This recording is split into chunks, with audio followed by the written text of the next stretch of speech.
Another day, another vlog. Welcome to the James Kisha vlog here in Barangay Pasig. Way to Ikabukaw, Iloilo. Nandyan po ang mga Nadsadan Falls. Nandyan po ang mga lahat po. Dito ako ngayon sa barangay nito. Barangay Pasig po. Nagkakaroon ito ng mga ulan, ng mga malalakas na ulan. At saka ito na po ang sitwasyon ngayon, nagkakaroon ito ng mga malalaking baha dito.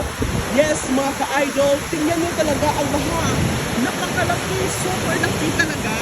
And then ito po ang dahilan na kung bakit ako pala lagi nagla-live dito po sa Barangay Pasig. I am standing here. Dalawang bridge talaga ito naghatid. Sa dalawang bridge ito po ang netian ngayon. Dito po ako nakatayo. And then ito po papunta po sa Banwa, kang Ibaras. Wow, napakalaki naman talaga itong taytay na ito. Napakaganda po ang lumang taytay na ito. At ito na po ang isa po.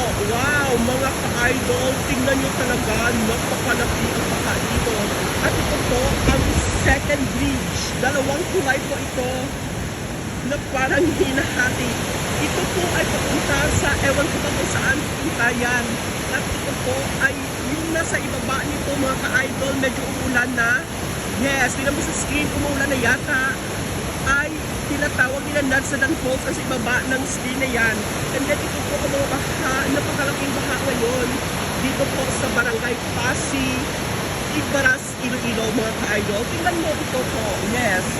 Mga ka-idol, para pang ewan ko pa, kasi napaganda ito talaga pag walang baha. Kasi crystal, parang crystal yung water.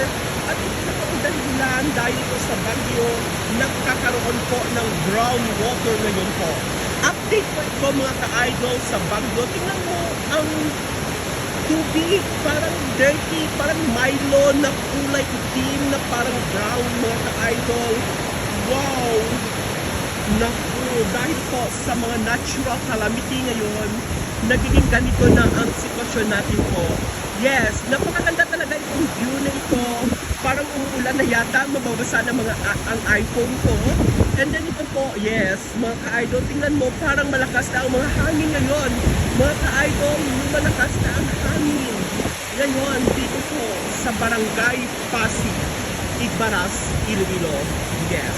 Ito po yung isang tulay ay hindi pa ako makapunta dyan. Kasi magkakaroon po ako ngayon ng ano, kasi ang malakas ang hangin mga ka-idol.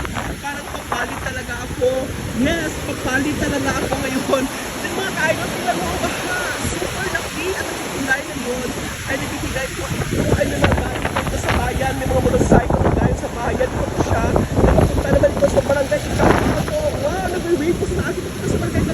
Napakalaki talaga dahil may bagyos.